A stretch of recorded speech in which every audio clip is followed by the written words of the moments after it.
Traco cables ജീവനക്കാരൻ P ഉണ്ണിയുടെ ആത്മഹത്യക്ക് കാരണക്കാർ മാനേജ്മെന്റ് എന്ന കുടുംബം. ശമ്പളം മുടങ്ങിയതോടെ ജീവിതം പ്രതിസന്ധിയിലായെന്ന് ബന്ധുക്കളും സഹപ്രവർത്തകരും പറഞ്ഞു.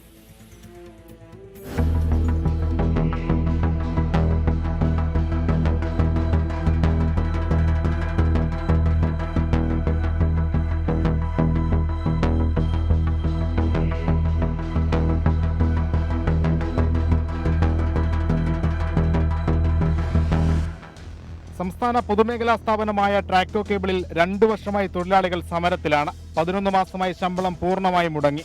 ഇതോടെയാണ് പി ഉണ്ണി ഉൾപ്പെടെയുള്ള തൊഴിലാളികളുടെ ജീവിതം പ്രതിസന്ധിയിലായത്. മനോവിഷമത്തെ തുടർന്നാണ് ജീവനൊടുക്കിയതെന്ന് ബന്ധുക്കളും സഹപ്രവർത്തകരും പറയുന്നു. പെട്ടെന്നാണ് അവൻ എന്തോ ഒരു മനമാറ്റം വന്നത്. അപ്പോൾ നമ്മൾ കേൾക്കുന്നത് എന്തോ ഒരു ഉദ്ദേശിച്ച പാക്കേജ് കിട്ടില്ല അതുകൊണ്ട് വിചാരിച്ച ആനുകൂല്യങ്ങൾ ഇവർക്ക് ലഭ്യമായി കിട്ടില്ല എന്നുള്ളൊരു തോന്നൽ തോന്നി.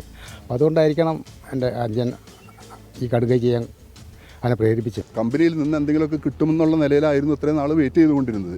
പക്ഷേ ഇപ്പോൾ കഴിഞ്ഞ ദിവസങ്ങളിൽ മാനേജ്മെൻറ്റിൻ്റെ ഒരു മീറ്റിങ്ങിനകത്ത് MD പറഞ്ഞു അങ്ങനെ ഒരു പാക്കേജോ മറ്റുള്ളതൊന്നുമില്ല എന്നുള്ള നിലയിൽ ഓറലായിട്ട് സംസാരിച്ചത് മൊത്തത്തിലൊരു ഫ്ലാഷിങ് വന്നിട്ടുണ്ട്. അപ്പോൾ അതിൻ്റെ ഒരു മാനസിക പ്രയാസവും 11 മാസമായിട്ട് സാലറി കിട്ടാത്തതിൻ്റെ ഒരു പ്രയാസവും അല്ലാതെ മറ്റുള്ളൊരു വിഷയം ഈ ഉണ്ണിക്ക് സൂയിസൈഡ് ചെയ്യുന്നതിന് വേണ്ടിയിട്ടില്ല എന്നാണ് ഞങ്ങൾ മനസ്സിലാക്കുന്നത്.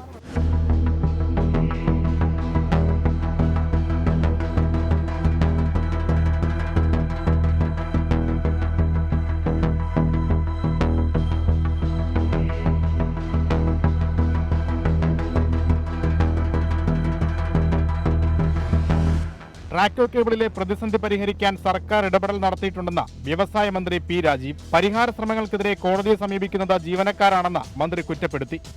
സംസ്ഥാന തലത്തിലുള്ള ട്രേഡ് യൂണിയനുകളെല്ലാം അംഗീകരിച്ചതാണ്. പക്ഷെ അതിനുശേഷമാണ് കോടതിയിൽ ഇപ്പോൾ 10-20 പേര് കോടതിയിൽ പോയിട്ടുണ്ട്. ഞങ്ങൾക്ക് പണം തൊഴിലാളികളുണ്ട്, 2 യൂണിയനുകളും പോയിട്ടുണ്ട്. ഇത് പണം കിട്ടിയതിനു ശേഷം കൈമാറാൻ വിൽക്കാൻ പാടില്ല. ആഗോള ടെൻഡർ നമുക്ക് വിൽക്കാൻ പറ്റില്ലത്. പി ഉണ്ണിയുടെ ആത്മഹത്യയിൽ മാനേജ്മെന്റിനോട് സർക്കാർ റിപ്പോർട്ട് തേടി. കോടിക്കണക്കിന് രൂപയുടെ ഓർഡറുകൾ ട്രാക്കോയെ തേടിയെത്തുന്നുണ്ട്. എന്നാൽ മാനേജ്മെന്റ് ഓർഡറുകൾ സ്വീകരിക്കുന്നില്ലെന്നാണ് ജീവനക്കാരുടെ ആരോപണം. 24 കൊച്ചി.